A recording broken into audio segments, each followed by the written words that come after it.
Então, boa noite, pessoal. Estamos aqui de volta no palco da praça para continuar a nossa programação de debates. Vamos ter agora uma homenagem ao James Baldwin. Como eu falei agora há pouco, é um autor, um dos principais autores da literatura do século XX e que tem ganhado uma importância crescente no século XXI, no Brasil em particular, com essa grande ascensão da literatura negra no país, da edição de literatura negra, novas traduções, recolocaram a obra do Baldwin no debate brasileiro e em diálogo com os escritores brasileiros, né? Isso é o mais legal. Então, é um autor que vem e dialoga com a literatura brasileira contemporânea. E é o que a gente tenta mostrar nessa mesa aqui hoje. Essa mesa tem o apoio da Companhia das Letras, a quem a gente agradece. Então, eu vou chamar ao palco aqui da Feira do Livro o Evandro Cruz Silva. Seja bem-vindo, Evandro. Tudo bem? Isso. Por favor. O Ronaldo Vitor. Seja bem-vindo, Ronaldo. E aí? Beleza? E para fazer a mediação, convidamos o grande Jefferson Barbosa, que é jornalista, pesquisador, enfim, uma série de atributos. Muito obrigado, Jefferson. Veio aqui para fazer essa mediação. Jefferson, você trabalha lá no Perifa Connection, é isso? Você teve a... Fui um dos fundadores. E atualmente você está com quais atualmente projetos? Eu faço parte da Coalizão Negra por Direitos, enfim, atuo com algumas organizações de sociedade civil, movimento negro. É um grande jornalista e colaborador também da 451, atua em 1000 frentes e por isso que a gente te convidou para vir aqui. Muito obrigado pela sua presença na Feira do Livro, obrigado a vocês e vamos embora. Até mais. Eu que agradeço. Bom, boa noite a todas, a todos. Agradecer pela presença e já convocá-los para essa conversa, né? A ideia aqui é a gente trocar um pouco com o Evandro e com o Ronaldo. E aí eu vou começar apresentando eles rapidamente.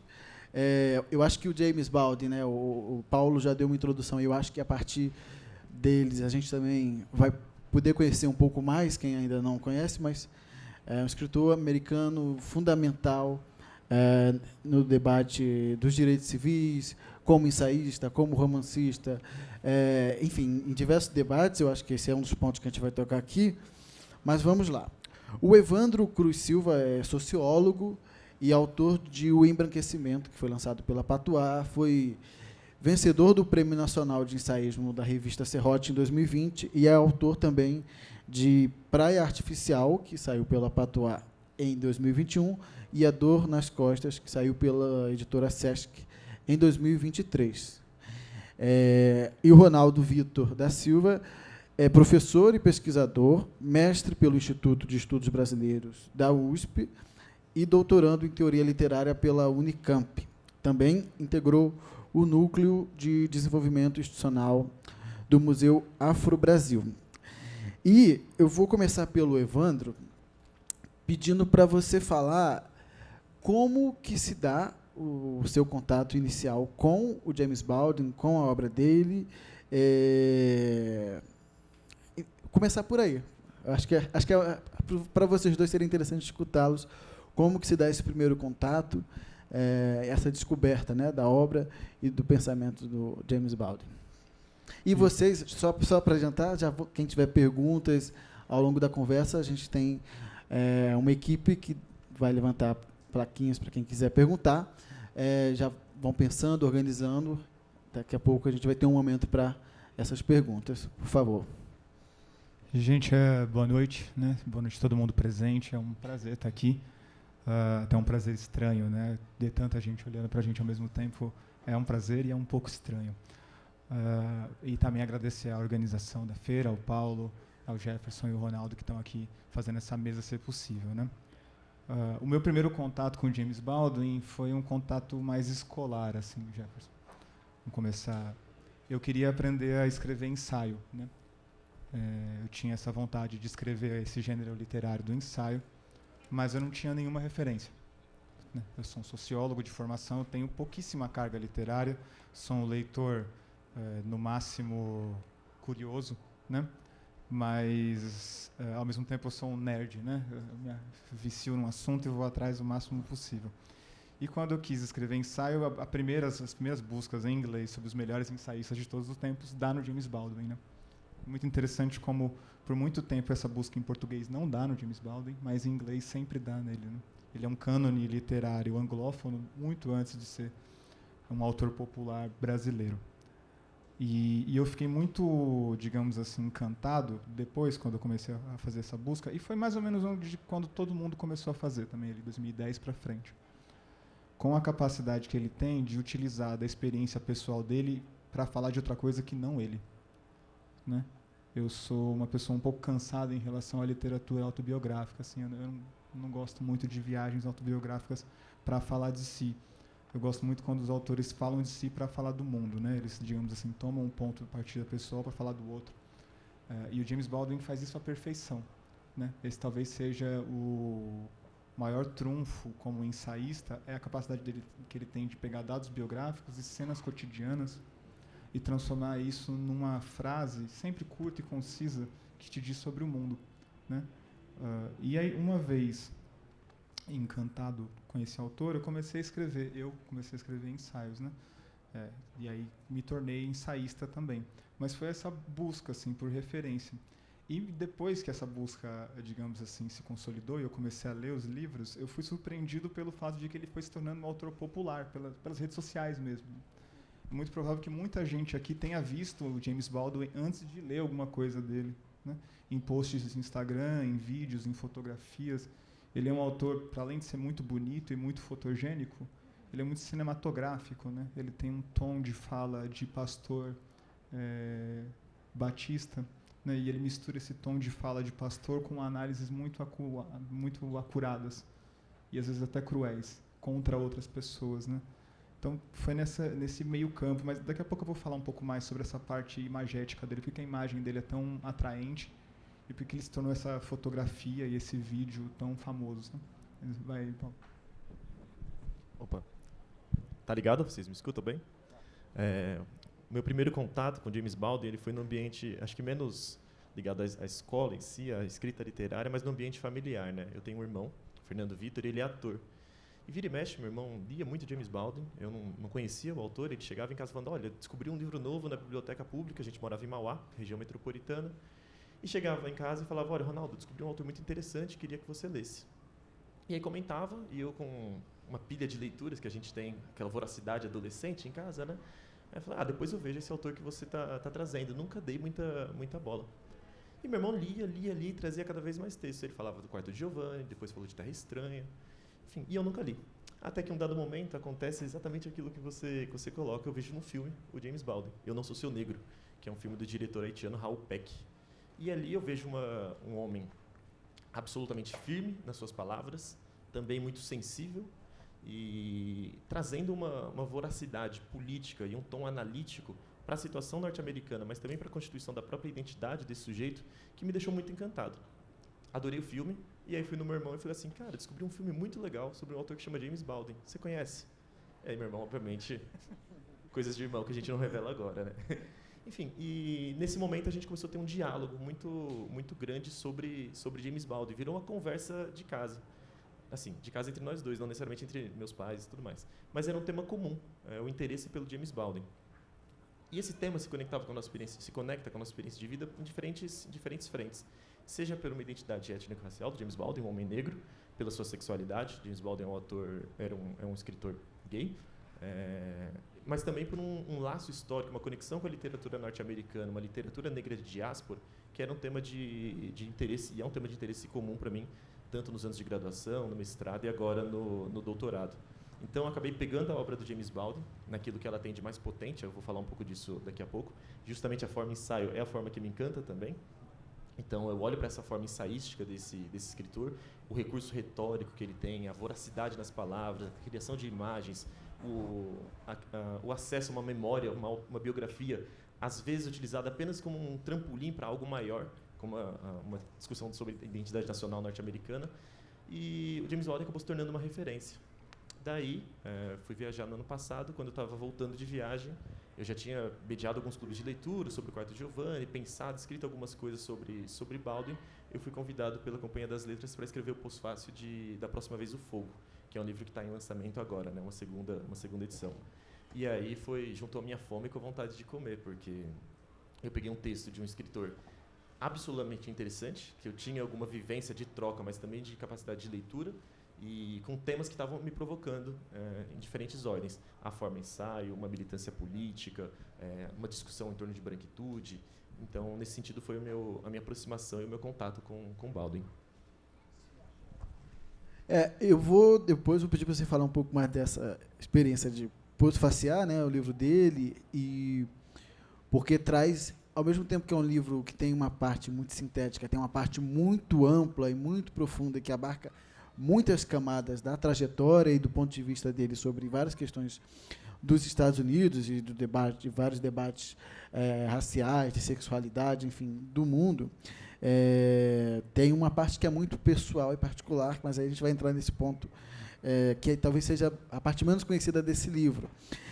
Mas aí, Evandro, você mencionou essa questão dos filmes. Eu acho que muita gente, eu inclusive, conheci ele a partir dos filmes mais recentes. Essa Rua Beio Falasse, o próprio documentário ali de 2017, né, foi indicado ao Oscar e tal. Mas tem uma produção audiovisual, tem um envolvimento dele com a câmera anterior, e você queria falar disso. Eu acho que pode ser também interessante, porque para muitas pessoas ali nos anos 60, 70, pode ter sido um momento de contato de diferentes fases do James Baldwin. É uma peculiaridade do autor, né? É um pouco raro que autores já mortos e autores dos anos 60 e 50 e 70 tenha tanto material audiovisual como James Baldwin tem, né? O filme, né, a câmera geralmente não era apontada para escritores nessa época, quase nunca né, na verdade.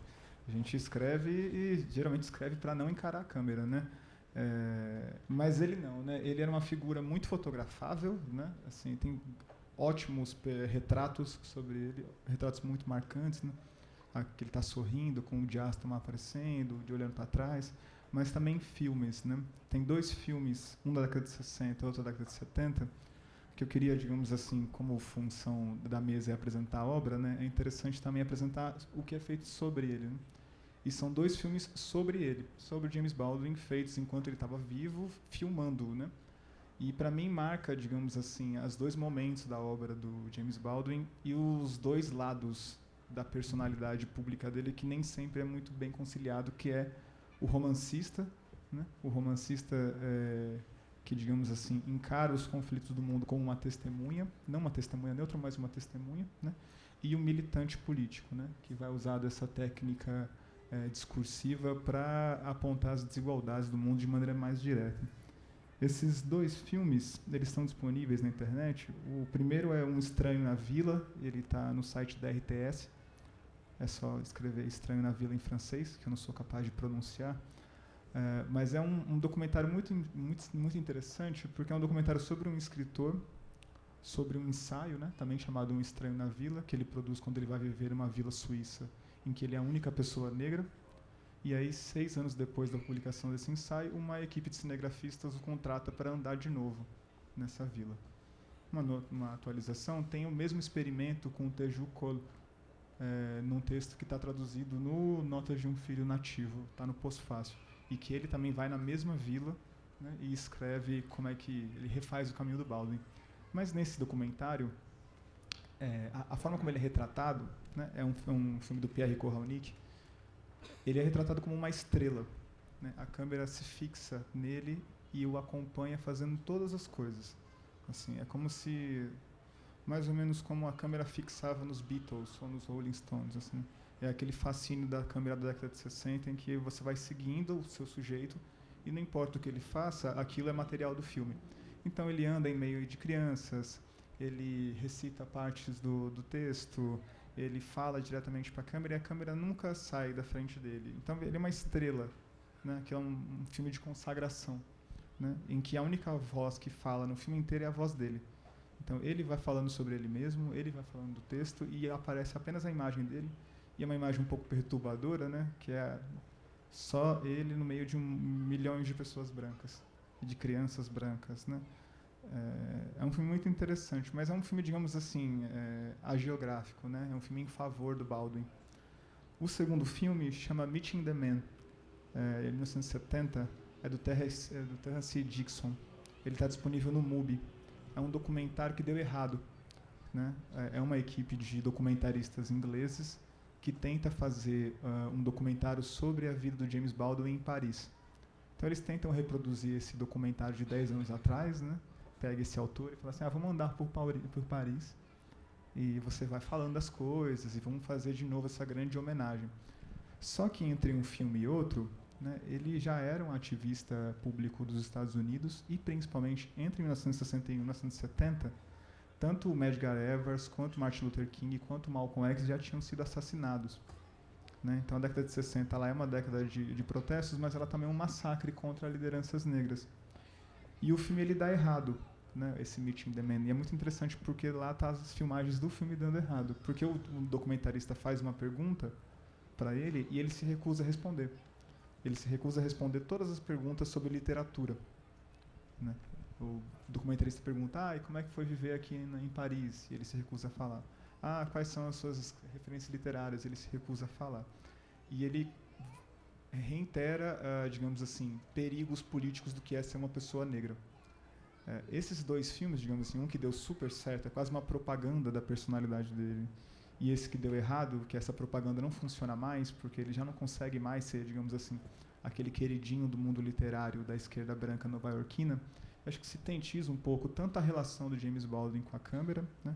Ele começa sendo muito fotografado e muito filmado, e muito reluzente, digamos assim, né? Muito bem recebido, e as imagens são lindas, né? Ele é um cara que posa muito bem. E no segundo filme ele já está fora de quadro.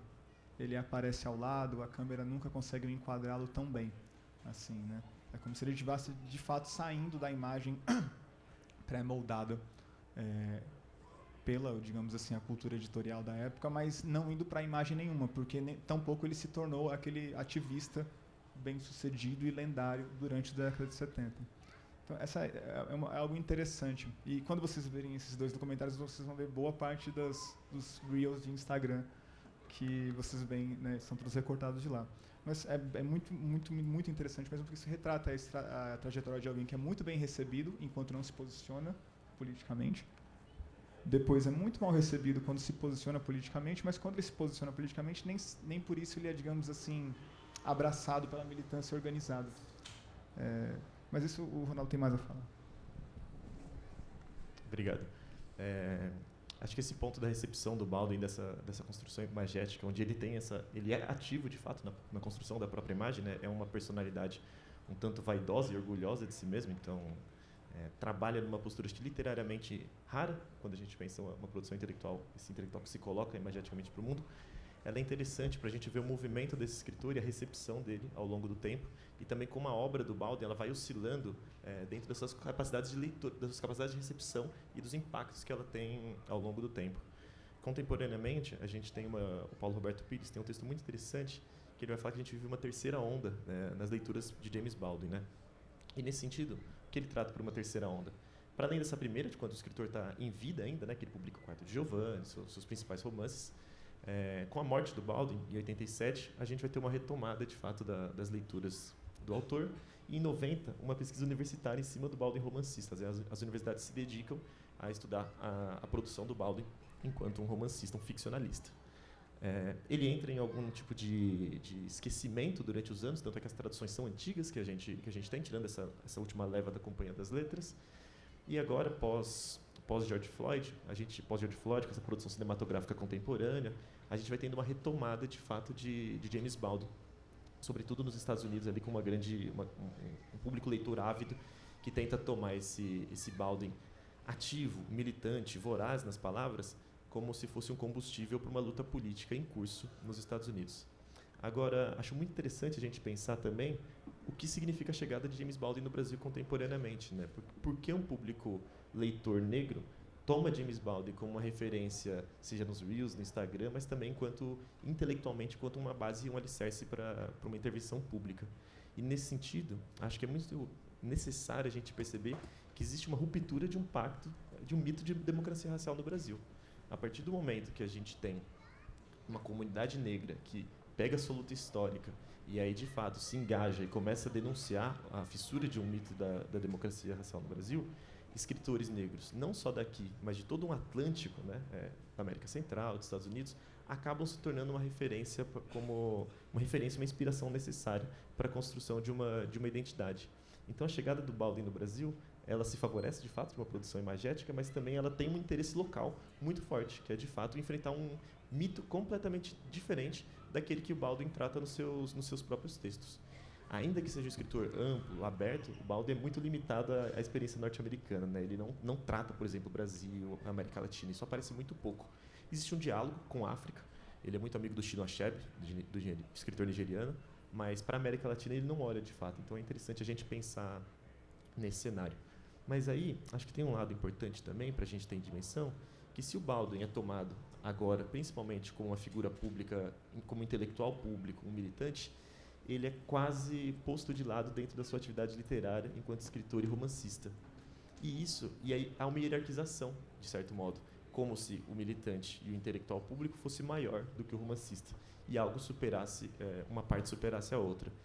E aí eu vejo uma falha, se a gente olha para essa separação dualística entre o Baldwin. Baldwin, na verdade, ele é um escritor que mescla tanto o seu fazer literário, a sua preocupação em ser escritor. Uma das suas grandes questões é o que pode um escritor negro tratar, o que pode um escritor negro desenvolver, quais são os temas caros a uma escrita literária negra, mas também muito preocupado, de fato, com uma agenda política. Então, essa separação, ela não existe praticamente na produção dos seus textos. E um grande exemplo disso é o próprio Da Próxima Vez o Fogo, né, que foi publicado em 1963. Da Próxima Vez o Fogo, inclusive, ele é um texto fundamental quando a gente olha a trajetória do James Baldwin, porque ele marca um momento de radicalidade, um momento onde o escritor se debruça de fato sobre a sangria racial que estava acontecendo nos Estados Unidos segregado, e acaba criando uma ruptura interna com o establishment branco, que olhava para o Baldwin como um escritor, de alguma maneira, próximo, dócil e controlado em relação a alguns pares políticos de época, especificamente Malcolm X. Então, nesse sentido, é muito interessante a gente ver que Baldwin tem o Quarto de Giovanni, de um lado, antes Da Próxima Vez o Fogo, um romance que tematiza uma experiência homoafetiva em Paris, entre dois homens brancos, e depois ele vai para um engajamento político muito radical, com 2 ensaios, em Da Próxima Vez o Fogo. E isso vai marcando levantando uma hipótese aqui, talvez isso mostre um Baldwin que vai se apagando entre os 2 filmes que você traz, né? Um escritor que vai sendo colocado de lado por uma elite progressista, uma classe média progressista norte-americana, branca, sobretudo, e que também tensiona, de alguma maneira, uma luta política dentro dos movimentos negros. Eu acho que você entrou no ponto que eu ia falar, mas aí você já entrou respondendo, que eu acho que o segundo filme, pega um momento do Baldwin que talvez ele esteja um pouco decepcionado com várias coisas que ele vinha projetando antes, inclusive um tanto impactado com o que a luta pelos direitos civis conseguiu e não conseguiu colher. Inclusive com as mortes, né, do Martin Luther King, do Malcolm X, o terceiro nome que você falou que me fugiu agora, da Medgar Evers. Então, eu acho que tem um monte de questões que surgem e que podem estar refletidas um pouco aí, mas que ele ainda assim segue produzindo, segue organizando e criando.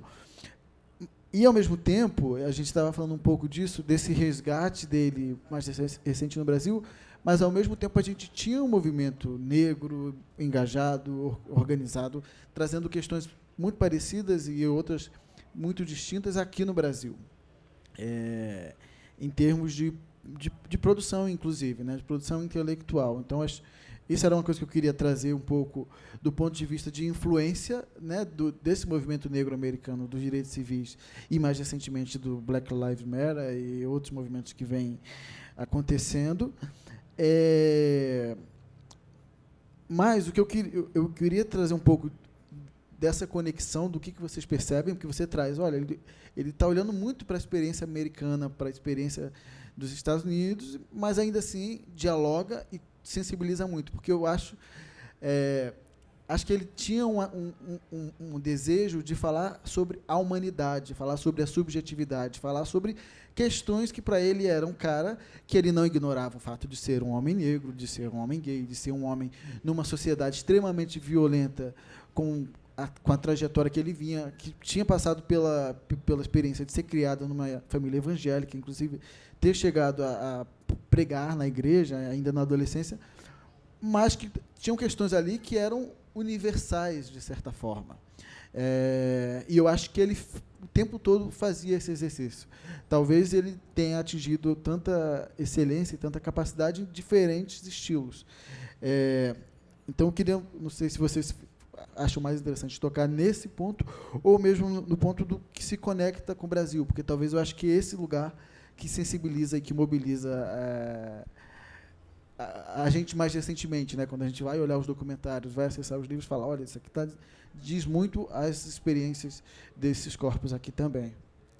Cara, sobre a conexão do James Baldwin com os movimentos negros brasileiros, eu acho uma coisa bem difusa, mas tem alguns episódios que eles aparecem quando, digamos assim, principalmente pessoas do mundo editorial vão buscar o James Baldwin, né, para entrevistá-lo, que mostra, digamos assim, momentos preciosos, né? O Paulo Roberto Pires publicou na 451 recentemente uma entrevista do Paulo Francis com o James Baldwin para o Pasquim, década de 70, se eu não me engano. E a primeira coisa é que é desse tipo de entrevista que não existe mais, né? Que o entrevistador chega para você e fala assim, olha, eu não gosto do seu livro.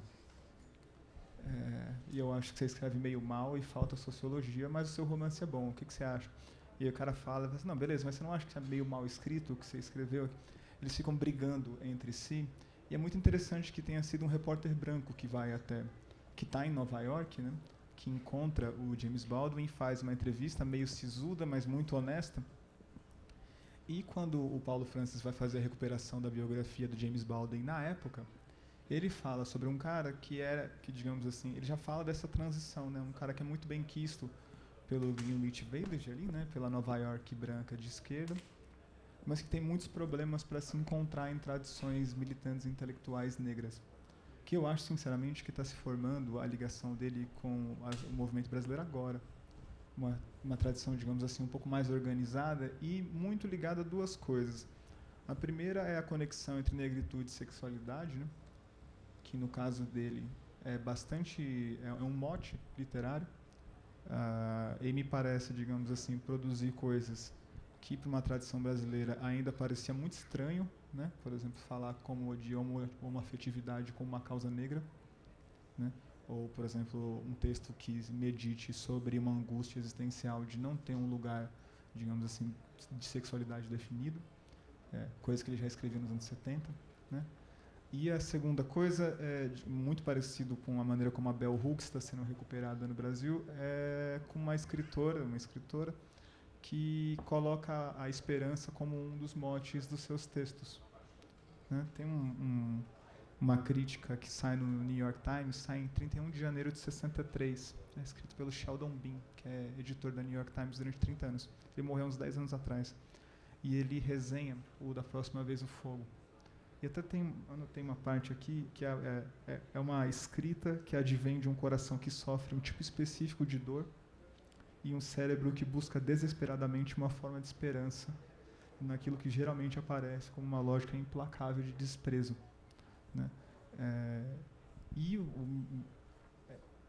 Ser a forma ensaio, né? Ser, digamos assim, a forma caracterizada pela inconclusão, né? Você escreve um ensaio justamente para não responder uma pergunta, né?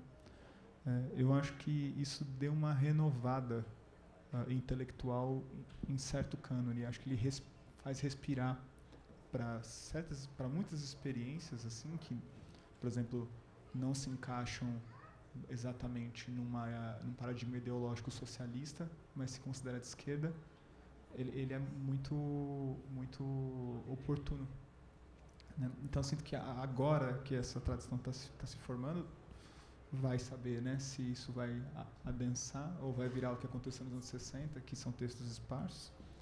Mas me parece que essa relação, digamos assim, entre sexualidade e raça e você usar a esperança como um mote literário, principalmente num tempo tão desgraçado que nem o nosso, parece algo que dá um alívio, sabe?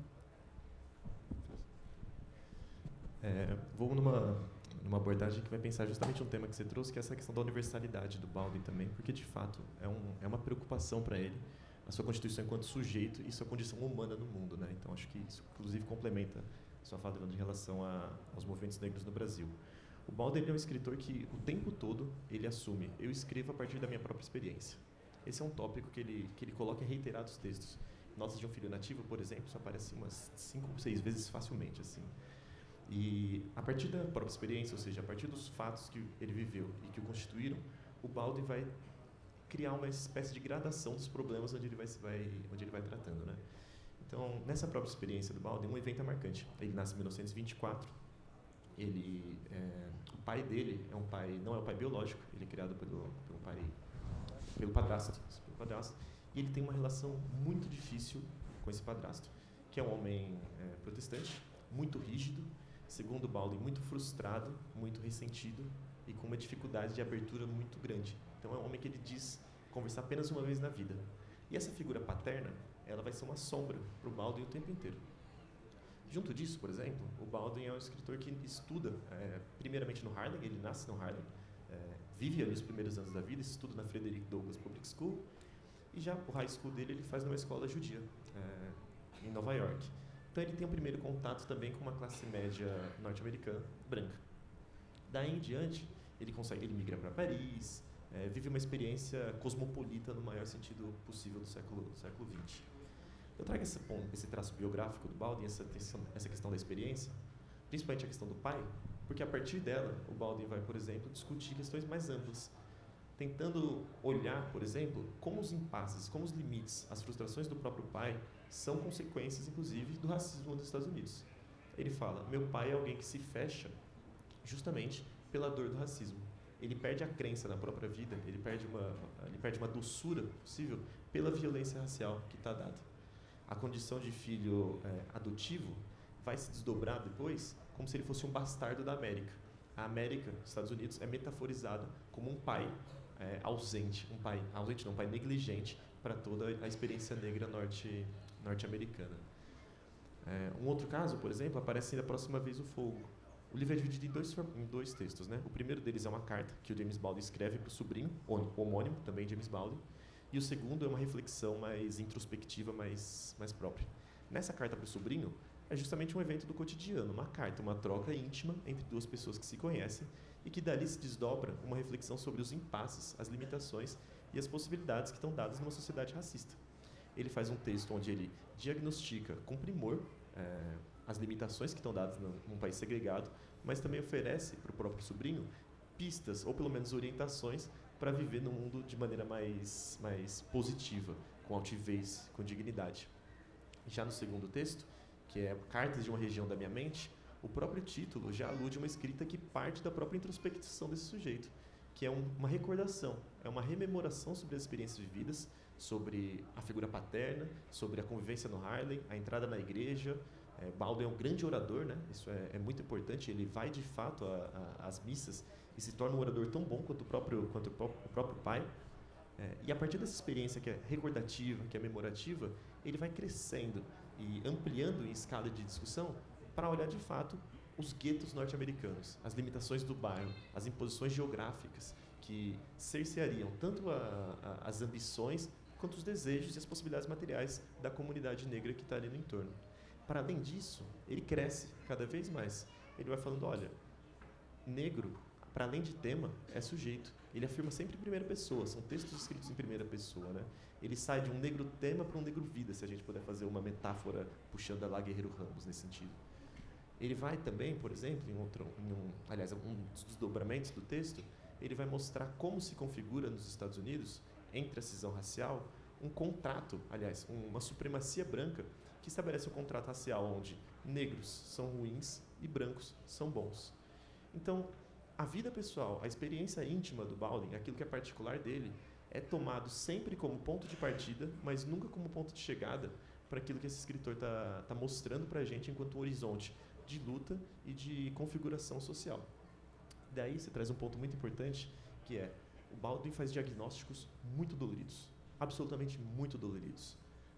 Os personagens, nós, no caso, que estamos ali sendo retratados, são atravessados pela violência racial, pela segregação, pela dor.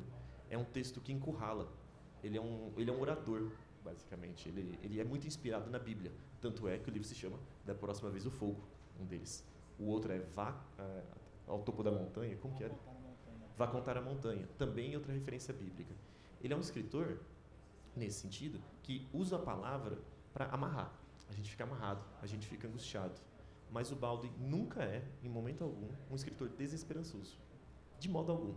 Ele não dá uma saída sociológica, de fato, para os problemas. E essa é uma das críticas, inclusive, que acontece nos anos 70 pelo próprio Paulo Francis, né? Baldwin não dá uma saída sociológica, ele não dá saídas pragmáticas para os problemas sociais. Mas isso não é um problema, porque ele nunca se propôs. Ele é um romancista. Ele é uma mescla entre um romancista e um intelectual público que encontra numa forma literária híbrida, o ensaio, a condição ideal de criar conexões, tanto para uma experiência norte-americana, mas também para uma experiência da diáspora negra em todo o mundo. Daí que o caráter inconclusivo desses textos, acho que eles têm uma possibilidade de conexão contemporânea com os movimentos negros brasileiros. Sem tematizar Brasil, sem tematizar Cuba, Baldwin consegue conectar uma experiência que é uma experiência colonial, que nasce na escravidão, mas que encontra desdobramentos depois, desdobramentos posteriores, numa sociedade competitiva e racista.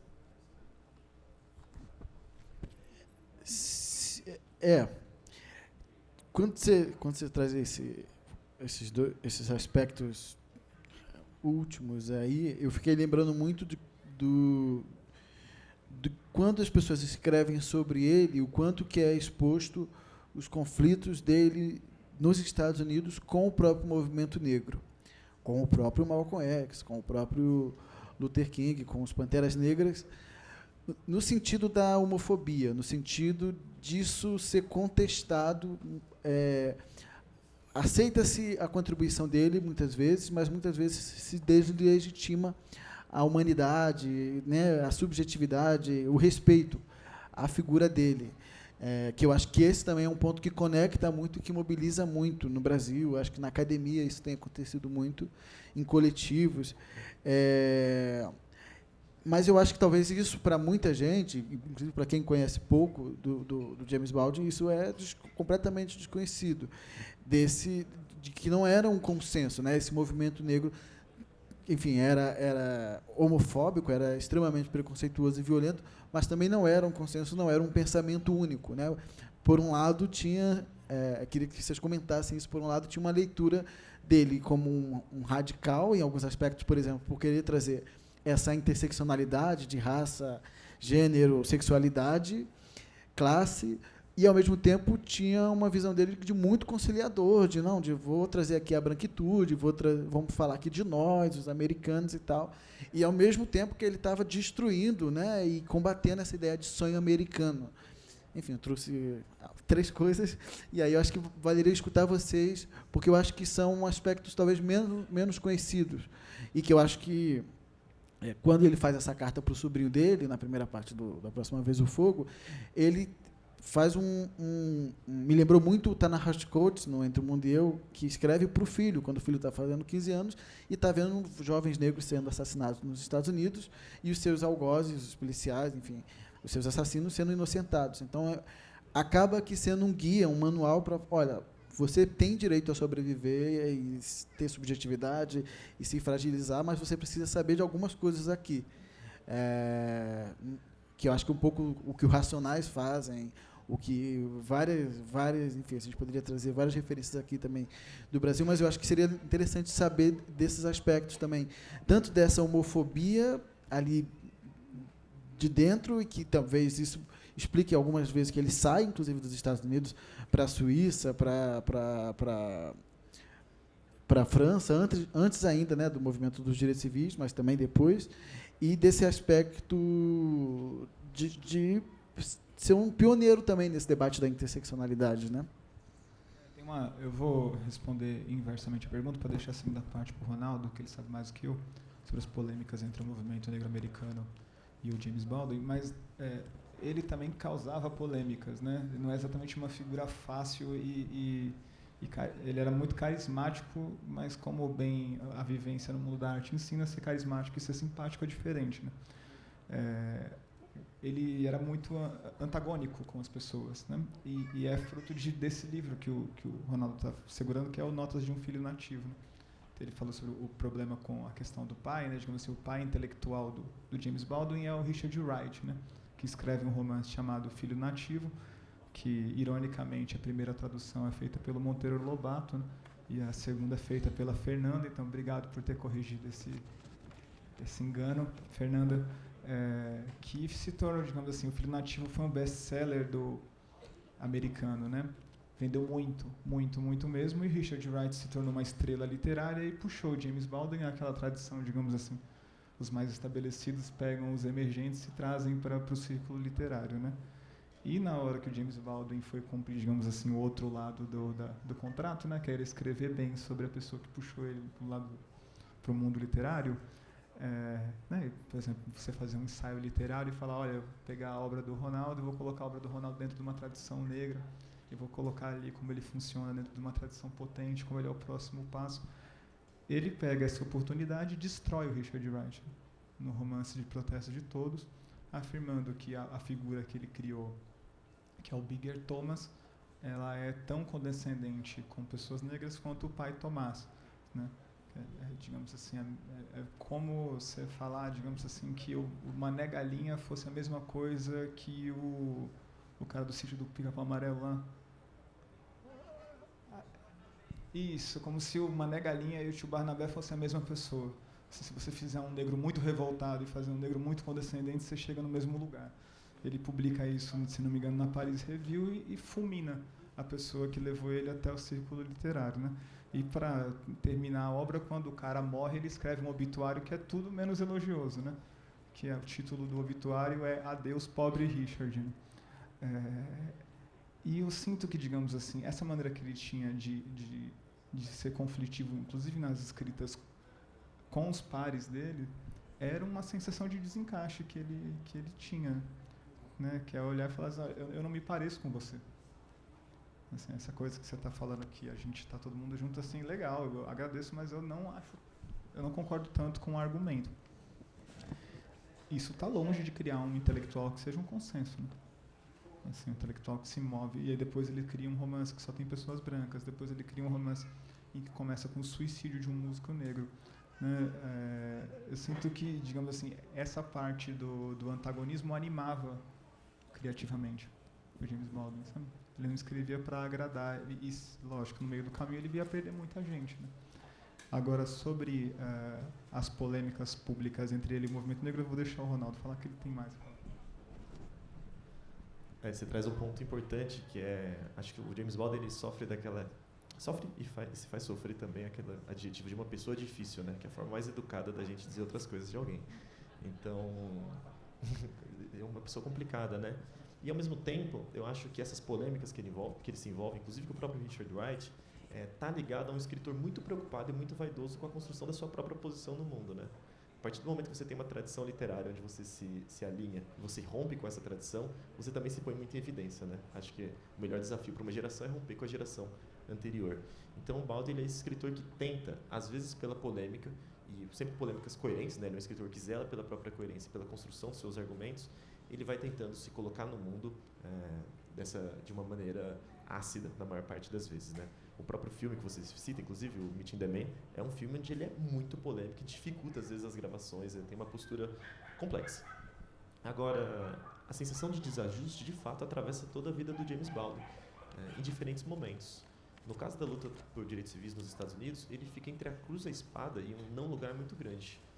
Porque, de um lado, ele tem o Martin Luther King, uma grande mobilização social pacifista, e, de outro lado, ele tem um movimento crescente com ligação ao islamismo, do Elijah Muhammad e do Malcolm X, que aprova o uso de violência. E o Baldwin ele é um pacifista, em última instância. Ele nunca defende o uso de violência. Ele é contra qualquer tipo de gesto violento.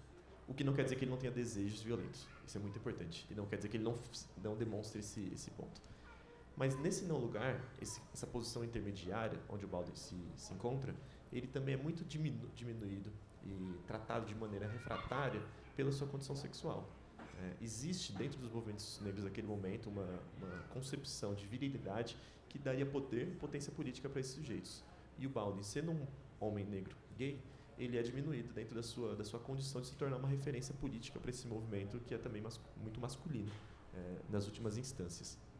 Então o Baldwin fica de fato numa posição sem saber muito bem como jogar e numa atuação que não é propriamente uma atuação das ruas.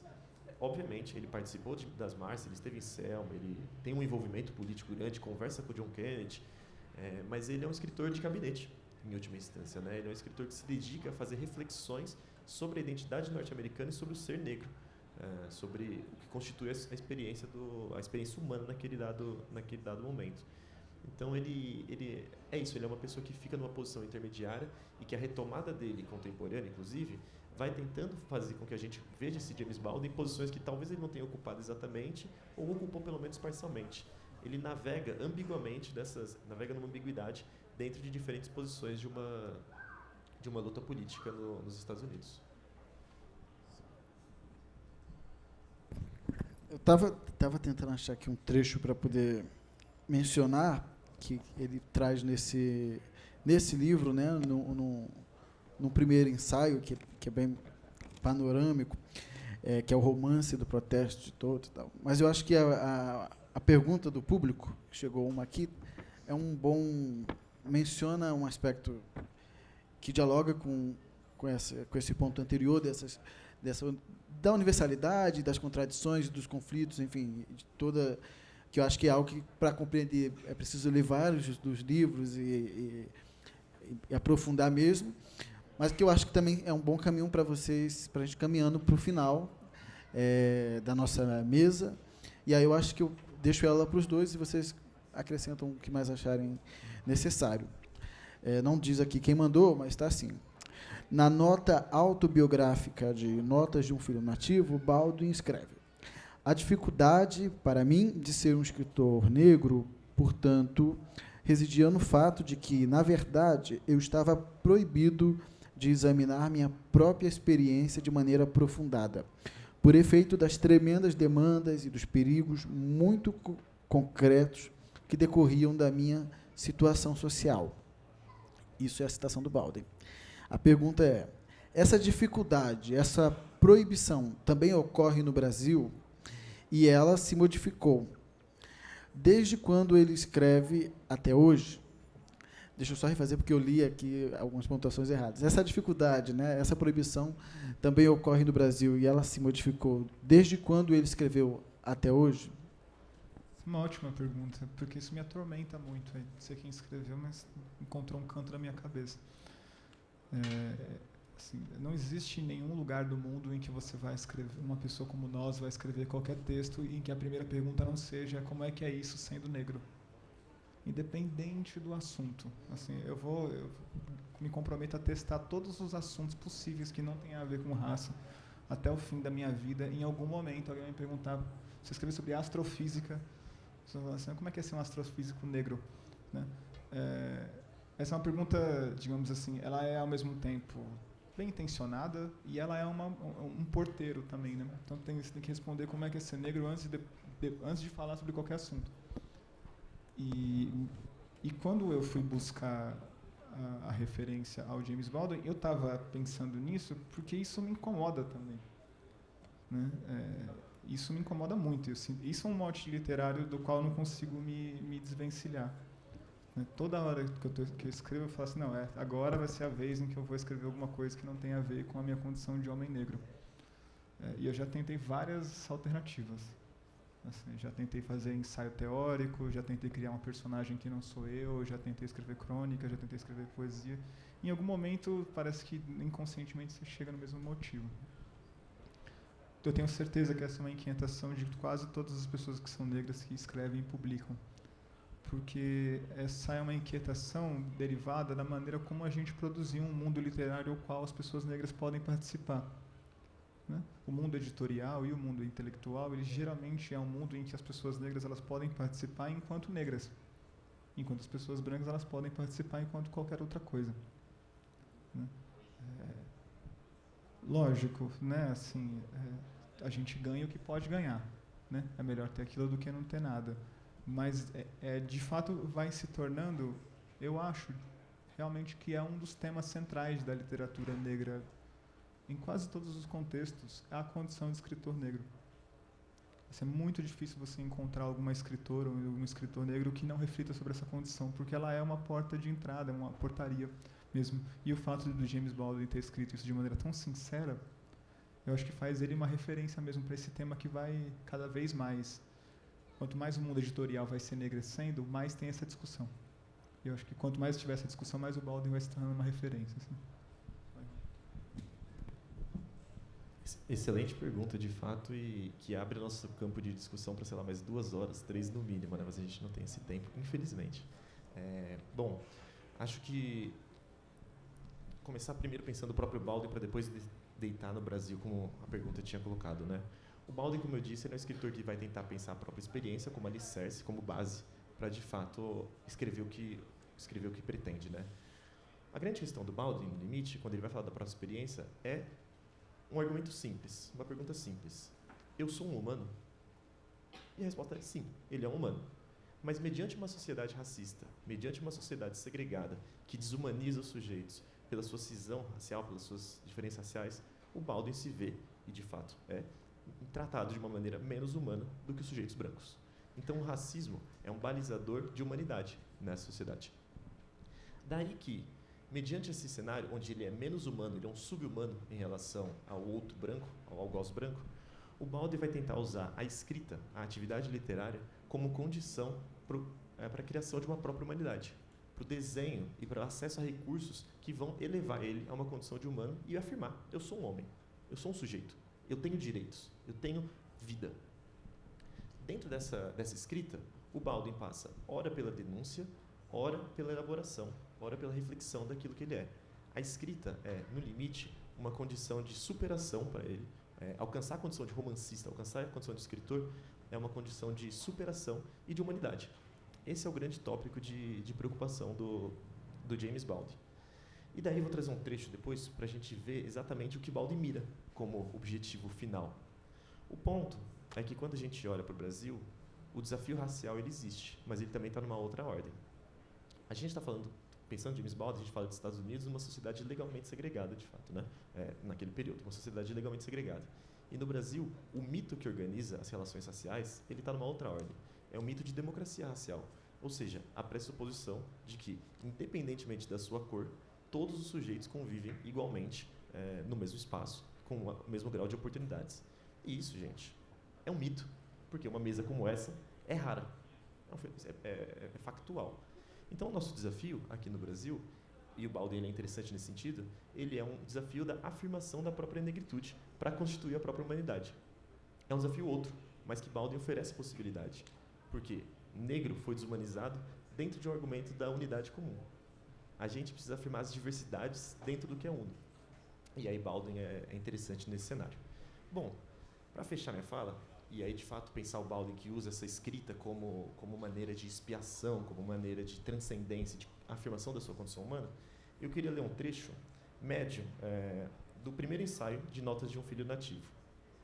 Esse trecho o Baldwin vai mostrar de fato a encruzilhada racial que ele se vive, mas também o que ele pleiteia, não só enquanto escritor, mas enquanto sujeito no mundo. E o Baldwin vai falar o seguinte: não gosto de pessoas que gostam de mim porque sou negro, nem de gente que me despreza por essa mesma característica acidental. Amo os Estados Unidos mais do que qualquer outro país do mundo. E justamente por isso, insisto no direito de criticá-lo com frequência. Acredito que todas as teorias são suspeitas, que os princípios mais elevados às vezes têm de ser modificados ou até pulverizados pelas exigências da vida, e que, portanto, cada pessoa precisa encontrar um centro moral próprio e viver neste mundo com a esperança de que este centro a oriente de modo correto. Creio que tenho muitas responsabilidades, mas nenhuma maior do que essa: resistir, como diz Hemingway, e fazer o meu trabalho. Quero ser um homem honesto e um bom escritor. Ou seja, é a condição de homem que pressupõe todo o argumento. É a busca pela humanidade. Esse é o argumento final de James Baldwin. Raça é um desafio a ser enfrentado dentro da própria escrita.